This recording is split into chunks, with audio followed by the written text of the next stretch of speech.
Okay, mommy. When were you diagnosed with cancer? What year and what month and what day? June 26, 2009. Okay. What type of cancer do you have? Hodgkin's lymphoma. Okay. Um, It's the best one to have, they what? How did cancer affect you emotionally? say. Physically, Emotionally. mentally, it affected me mentally.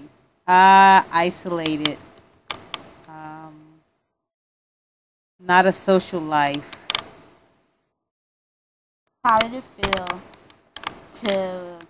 to not work for almost a year? It felt pretty good because I rarely ever take a break from work. So it felt good not waking up early in the morning and going out and taking care of my patients' needs. Okay. How did cancer affect you financially? Not too much. I had support with disability and Cancer Society and Hodgkin's Lymphoma Society.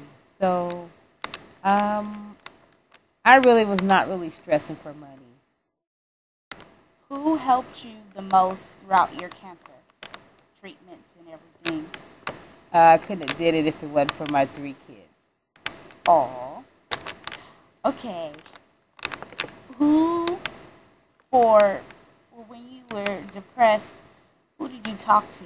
Like, did you have therapy or? I talked to a psychiatrist named Tom at Kaiser. He introduced me to a book called The Happy Trap and Codependent. Because what even though there were good things going on, but I kept adding bad things in the trap and making it worse for me. Now I know how to deal with any situation now. How has cancer helped you be happy or a better person than before? Well, I kind of look at life a little different since I had it. Like every day counts to me, no matter no matter what, if I do something or I don't. But it matters to me. Every day counts to me. I don't want to waste time. Um, I think just being here on this earth with your family is a precious moment. But to feel like you're not going to be here, it's a sad moment. So it just changed my way in a lot of ways to just be just to be committed to a lot of things. Have Do you like your new look? Yeah, I like my new look. I got curly hair now and lost a little weight. I just feel like I just want to take care of myself a lot better as far as appearance. Okay. Um,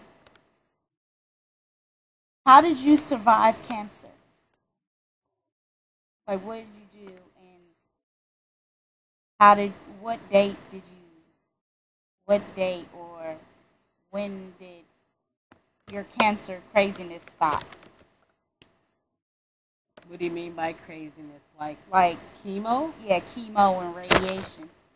Okay, here we go. Went to chemo. Started July 2nd. From July 2nd to December 2nd, I was through with chemo. So it took 6 months for that. Twice a month. Boy, I was glad that was over. Yes, the mood swings, mood swings. Yeah, it was mood swings. There was times where I couldn't eat, and there was was times where I was very hot going through the change of life at an early age.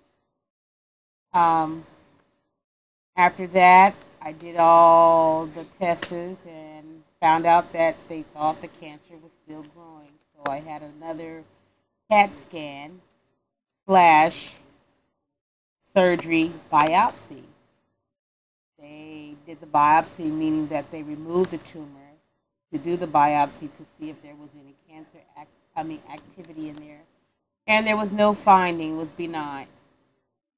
So I didn't have to have radiation, but the doctor thought that it's best that I have radiation because they don't want it to come back in so many years down the road. So I'm just cancer free. I can't believe it. I need to pinch myself from time. And it never felt like I had cancer, but I'm just good just to be blessed. Hmm. So, how do you think you got cancer? From smoking, not eating right, radiation, like ionized radiation, secondhand smoke, drugs, alcohol. It's a lot of Also, preventions. too, you could catch cancer from sexual transmitted disease. And I think that's what happened to me because I had called a sexual transmitted disease, probably like around age 40. And from the sexual transmitted disease came with HP,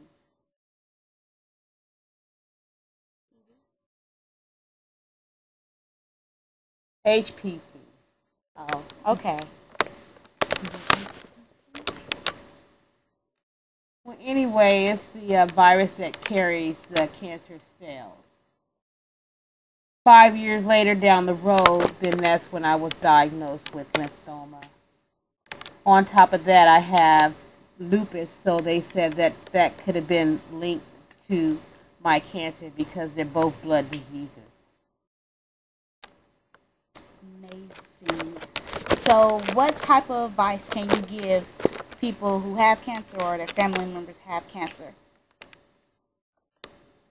Like, as far as, I, I don't know, it's kind of hard to give the advice, but if you do have someone who does have cancer, I advise you to give them all the support that they could possibly need. Don't ever leave them at home alone because it gives them a lot of time to think about, oh, I'm going to die or I'm going to be here. I would advise them to, if you have financial troubles or you're affected, cancer has affected you emotionally, I try to tell them, get help or get help from a therapist or if you Or don't, just more family support. yeah, more family Sometimes support. when people have cancer, people have a tendency of running away, and what I was taught through that was because people don't know how to accept you because you have cancer. They think, for one, you're going to die. That's the main thing. When you tell a person you have cancer, they automatically think you're going to die, and the first thing that comes out of their mouth, I'm so sorry to hear that. But the best thing that they could say is, I'm going to keep you in my prayers because I'm going to pray that you get better and fight this. And and that's the motivation that all cancer patients need, not I'm so sorry. Well, thank you, Mama, for having this interview, and I hope you reach people out there who are having trouble with cancer or their family members having trouble with